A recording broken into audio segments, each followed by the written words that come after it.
Today, we're looking at the selection of bikes that we're most looking forward to in 2023.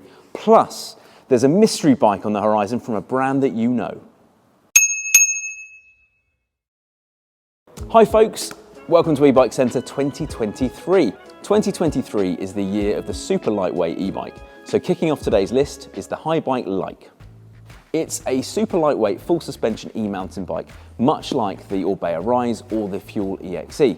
So it's got a smaller mid-drive motor. In this case, it's the Favouring Ride 60. So that's 60 Newton meters of torque, along with a 430 watt-hour removable battery.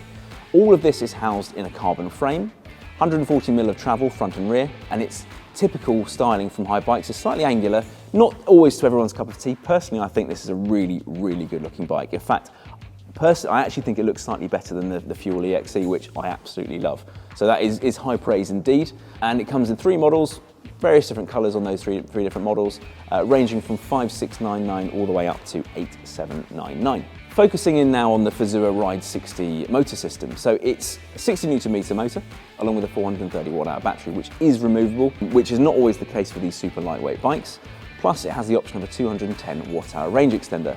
The motor and the battery combined weigh 4.2 kilos. That is very, very light for the combination of the two. So what you're going to get with this is a very nimble, very lightweight bike. We've got one coming in, hopefully, within the next couple of weeks, and we're really, really excited about seeing it, and there will be a full review to follow. So what are your thoughts on the new Haibike Lyke? Feel free to let us know in the comments below. Next up, we've got the Focus Jam2 SL. So we've got another mid-drive, super light, full suspension e-bike. Again, we've got a carbon frame running the Favouring motor system and the 430 watt-hour battery system, very much like the Haibike Lyke. Again, we've got 140mm of front and rear travel.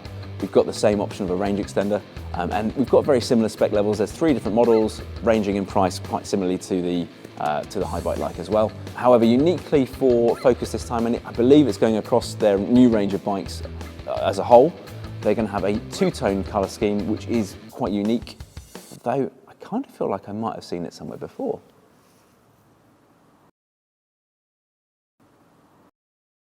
An honourable mention also needs to go out to the Orbea Rise, which received some updates this year. Had it not been for the Orbea Rise, we might not have seen the likes of the Lyke, or the Fuel EXE, or indeed the new Focus Jam SL.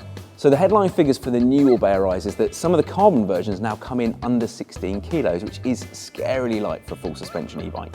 Other updates as well are there's a 540 watt-hour battery option now for the carbon frame, as well as for the aluminium frame. The aluminium frame can also receive the smaller battery that the carbon frame had last year. The Shimano EP8 motor, the RS Tune version, has received some updates as well. The main updates for that though are revolve around the gearing. So Shimano have got out their freestyle system, which can now be operated without pedaling essentially, which is almost like sticking a hub gear on the back of on a mountain bike, but without the weight and all the other faff that goes with a hub drive. So that's really, really exciting, and we look forward to seeing that in the new year. As they've lost some of their old paint jobs, it will be worth checking out some of the new paint jobs of the Orbea Rises online. They are absolutely fantastic, and let us know what you think of them, because they are awesome. So shifting gears a little bit away from the super lightweight mountain bikes, we're now going into the super lightweight road bikes. And in this case, we're talking about the Trek Domane, the Plus range. So they've got the SLR Plus, and they've also got the ALR Plus. ALR being the aluminium, SLR being carbon. So the carbon version of the bike benefits from the brand new TQ motor system that you would have seen on the Fuel EXE. So really, really lightweight, 50 Newton meter motors, very subtle, very tiny, very natural in its feel.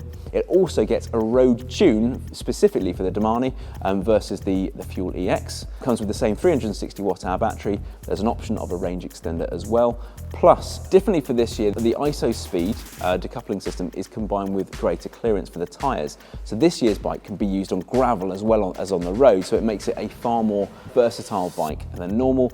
There are 2 different gear setups, one for gravel, one for road, but you can use ultimately each version on gravel or tarmac, depending on which tyres you fit to the bike.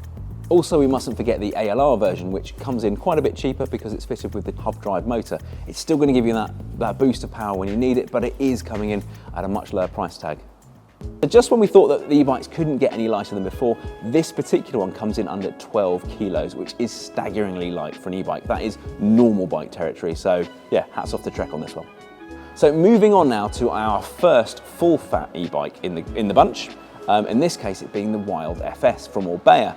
Although there's a bit of a caveat on calling this one a full fat e-bike because it's actually not that heavy anymore. One of the bikes in the range comes in at under 21 kilos, which is very, very light for a full fat e-bike. So you're going to get the full 85 Newton meters of torque that you would normally get from the Bosch system, along with either an option of a 625 battery or a 750 from the new Smart system, but much, much lighter than before. So how have they managed that, you may ask? Well, that's actually quite simple. What they've done is they've removed the ability to actually remove the battery. Traditionally, every e-bike battery from Bosch will come out of the bike in a very similar way. There are locks, there are covering parts that make the bike a little bit heavier. So what Orbea have done in this case is they have done away with the removing battery option, which makes the frame much, much stiffer and the bike much, much lighter. Orbea tell us that the frames themselves are 900 grams lighter than their previous and up to 51% stiffer, all because they've removed the ability to take the battery out. So this isn't going to work for everyone. Some people are going to need to take that battery out, which unfortunately means that Orbea just isn't going to work for you anymore. But for a lot of people, they charge their bikes at the power source. Rather than taking the battery to the power source, they have a power source near the bike. So this isn't going to be an issue at all. But you get all the benefits of a much stiffer frame, much lighter bike, and actually also the look of the bike is improved as well, because there are no compromises that have been made for housing that battery. All bikes in the range are running the Bosch Smart system, so that's the 85 Newton meter motor.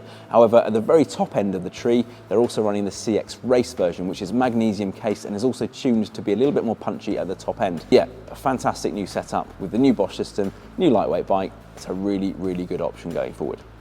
So let us know what you think about the new Wild FS from Orbea. We think, quite frankly, it could be a bit of a game changer, but yeah, let us know what you think. Guys, come closer, come closer. It's time for the secret bike. Come on in. Right, so on the grapevine, we have heard that there's going to be a super lightweight mountain bike, again full suspension, coming from Giant. At the moment, we don't know any more than that. We don't know what motor system they're going to use. Are they going to be using Yamaha? Are they going to be using Shimano? Perhaps they've got a deal in with Fazua or TQ. At this stage, we just don't know. However, all we do know is there's one that's going to be coming very, very soon, and we're very, very excited about it. So there we go, those are the bikes that we're most looking forward to in model year 2023. However, that's not an exhaustive list because there's going to be some bikes coming out the woodwork that we don't yet know about. So we're going to cover those as soon as we hear. We'll keep you updated. Also, if there are any other styles of bikes that you're particularly interested in seeing, so that might well be hybrids, low steps, other different types of bikes that are out there, please let us know. We're more than happy to do some different styles of videos as well.